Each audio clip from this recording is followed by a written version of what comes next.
Hi everyone, my name is Lover Chuku. If you've been following my show stories on cryptocurrencies, you're welcome back again. But if this is your first time of watching me, I hope you learned something today. And I urge you to go watch all the previous videos I have on my YouTube channel. Make sure you subscribe and catch up with where I am today. So today we're talking about accounting for cryptocurrencies. Now, if you are going to be a trader in the cryptocurrency market or you want to be a player in the cryptocurrency market, accounting has to be your friend. Why I say that is accounting is all about numbers. You are actually in cryptocurrency to make profits, right? So you have to understand accounting is your friend first of all, right? And so what's accounting in cryptocurrency? In fact, in the layman's terms, accounting is literally all about tracking your capital, tracking the profits, and tracking the losses you've made in the whole market. The reason for that is to reevaluate your strategy if you've been winning or you've been losing.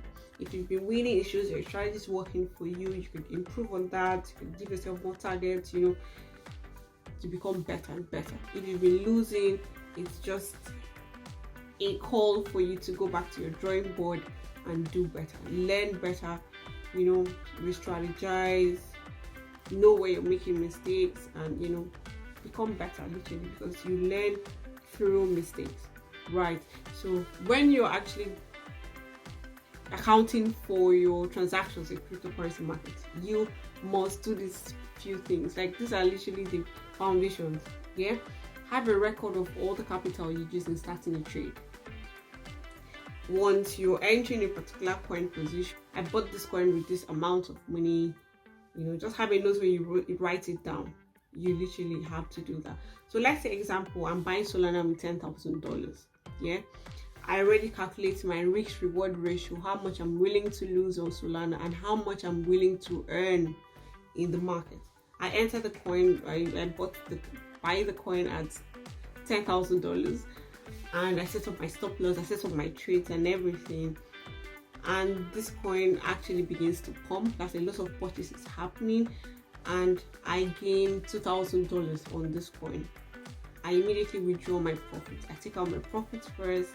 Once I take out my profits, you have a note where you write down, okay, I entered this trade with $10,000. I just made a profit of $2,000 and I've taken out the profits. You've withdrawn your profits and allow the capital to still be running, obviously, because it's still on a very good bullish signal, right? So the market pumps again and gives you $500. So I withdraw the $500 again. I literally have to write it down that I made another $500. So my total profit on that trade is $2,500. Then the market literally begins to range at a level, at a particular position, obviously, because it's now at an overbought zone. From the technical analysis, you also check your previous chart and say, maybe this coin has reached an all-time high, or like a new position where the next thing is going to dip. I literally have to sell all my coins, sell all the position. I sell up until, let's say, at 10,000, or sometimes you might not sell at 10,000, you might end up selling at 9,900 or 9,800, because the market has begun to dip a bit, and you could see that this is your resistance. Have a record of your sales position. So now you have three records of your entry price, which is like your capital, the record of all the profits you withdrawn, which is 2,000 first, 500 second, and also the record of your sales position, which is 9,900. That's where you sold up this coin, waiting for a retest for you to buy again, or waiting for another coin to give you good support for you to enter the trade. Now, the same way as you made profits on this coin, the same way you can also make losses on this coin. Let's say if you set up this coin with $10,000 as well, you set up your stop loss to be, let's say, $200 to have a sales target of $2,000. So you have a good risk reward ratio, right, to set up this trade. And the next minute the market flips on you. Obviously, maybe you bought it at a wrong support, or the market is just unstable, and immediately the market hits your stop loss and sells off immediately. So your $10,000 you used in buying Solana coin now becomes $9,800. automatically you have lost $200. You also write this coin you entered at you have a record of that. You entered at 10,000. Your sales position is what, 9,800. You've made a loss of 200, right? So now you also have this particular trade you entered, you made a loss of 200. The other position you entered, you made a profit of 2,500, and you also had a record of your sales position. Yeah. So at the end of the week now, or at the end of the accounting period you choose, you add up all the profits you made, you also add up all the losses you incurred. So you would actually know, okay, this week I made a profit of this amount, this week I made a loss of this amount. You can net it off. If your losses is higher than your profits, obviously you have to go back to your drawing table. But if your profit is actually higher than your losses, yeah, it means that some coins you made a lot of profit on it, and some coins, as you bought it, the thing sold off at your stop loss, that you made just little loss, the loss you actually anticipated to make when entering that trade. So if your profit is higher than your losses, then you're doing well.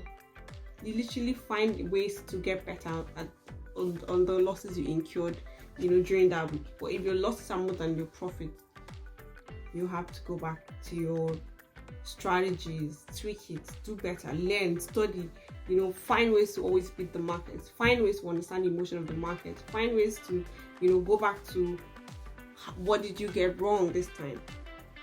So at the end of the period, you must understand that accounting should be your guideline. You're following the accounting, ensuring that you are profitable.